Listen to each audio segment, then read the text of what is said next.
दादा बड़ा बेकार केहू का बच्चा बिछावे नया कंपोजिशन कि केहू को हका जमावे तो केहू खोखना सजा जमावा ए चाचा हे समये के दोस्त बा चलो ले जाओ मत लेटिए अश्लील होता है। अश्लील होगा नहीं आज तो मैं मन छोड़ के चला जाऊंगा एकदम अश्लील हो रहा है, आपको जाना पड़ेगा। कि केहू का बच्चा बिछावे हाँ गमछा उठा लीजिए, नहीं सोएगी। केहू को हका जमावे मुड़ी नीचे करो मुड़ी अरे ऐसे हो कौन पगली ऐसे हो तो केहू खोखना सजा जमावा ए चाचा हे समये के दोस्त बा समय के दोस्त नहीं थे कि केहू भी ये के बकरी चरावता अब सुनिए लाइन सुनिए हाँ तो का कहो कोइल बापरा हे बुढ़िया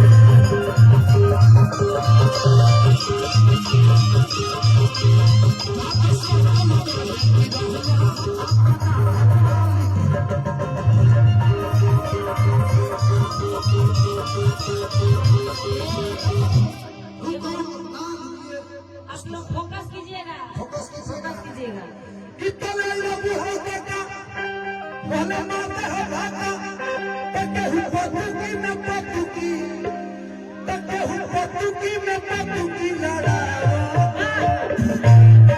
हेलो एगो माला दिलो हमरा के पहनाई इंद्रा के आई ना शर्मा जी माला के दीजिए जी माला दियो पहनाई माला दीजिए वो पतुकी में पतुकी लड़ता माला पहन लो हमरा। स्वागत है क्या बात है। आप ऐसे ही ढोल चटना गाते हैं हम भी गाते ये हैं सीन के लिए, इस सीन के लिए हम इनको सम्मानित किए हैं। कि ये चचा हे समये के दोस्त बा तो केहू भी को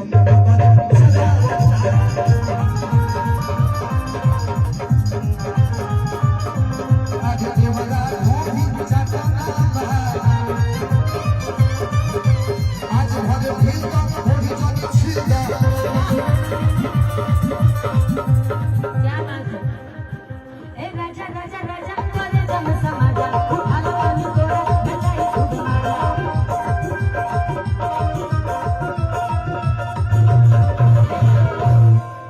कि बहिया में फंसी किसैया ओ दैया मत गई आ लगे मत गई इरो हमरा बरात में काहे रोको तनी कि बहिया में फंसी किसैया मार लो के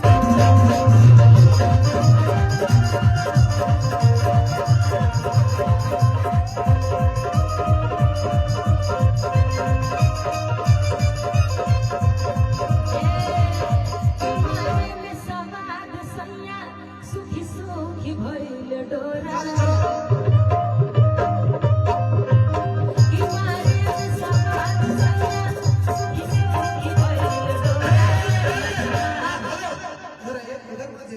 जानते नहीं रोवे खाली को कलाकार वाली हाँ के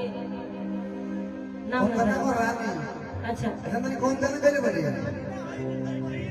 अच्छा अच्छा अच्छा बहन है बहन है की हल्दी चुकी चीज पर तू करे लखमांड जोरे बोलो मन आग लग जाता की हल्दी चुकी चीज देखिए डोंट डिस्टर्ब मी मतलब ये गाना आप गाइएगा। जब हम छीन का गाना गाए थे ना तो जिसकी बहन ये गाना गाई है वो इंसान बड़ा बड़ा पोस्ट डाल रहा था कि नेहा राज के साथ क्या सलूक करना चाहिए, ये सिंगर क्या समाज में गाने लायक है। बहुत हम मुंह जवाब दिए थे, सब बहुत ज्यादा विवाद हुआ था। लेकिन आज उस इंसान को ये नहीं दिख रहा है कि ये कैसा गाना मेरी सिस्टर गाई है, उसको आज नहीं दिख रहा है। तो जब सब अपने पे बढ़ निर्भय भैया के माइक में दे रहा हूँ 1 मिनट के बाद वो लोग सारे की लोग हल्दी चुकी चीज पर तू करे लखमांड की हल्दी चुकी चीज पर करे लखमांड आज जरे बरमान आग लग जाता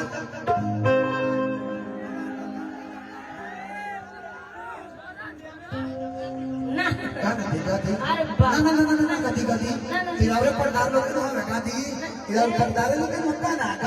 पट्टीदार हमारे को नहीं हम 1 पीस हमारे पटदार कोई नहीं थे। पटदारे के हो ना ना हमें ही किस नहीं पटदार हमें नहीं खेल गए जौन गए नहीं फूल पे गए नहीं हमारे लाज ना लगे लगाए में ऐसे कि उतना बोले के हिम्मत रखे जाके कहे कि नहीं ये गाना कि आज भरे भीड़ का थोड़ी सी छील दो